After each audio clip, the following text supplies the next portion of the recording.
Hi, this topical talk's gonna show you how to unlink Epic Games from Social Club.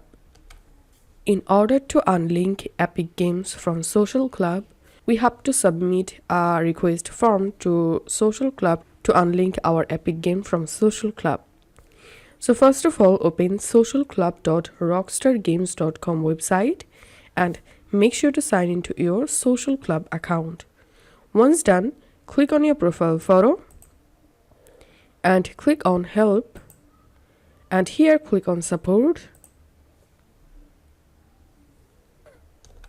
and in this page you have to find out account support and you have to click on it, and here select social club account and here select account linking, and here you will get a web ticket.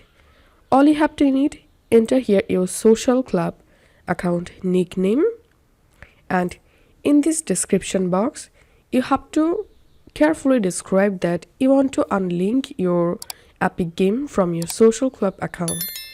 After describing, scroll down and you have to submit this web ticket, and then wait for social club support to get back at you.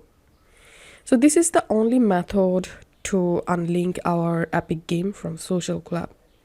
If this video helped you out, please leave a like and leave a comment down below. Thank you for watching.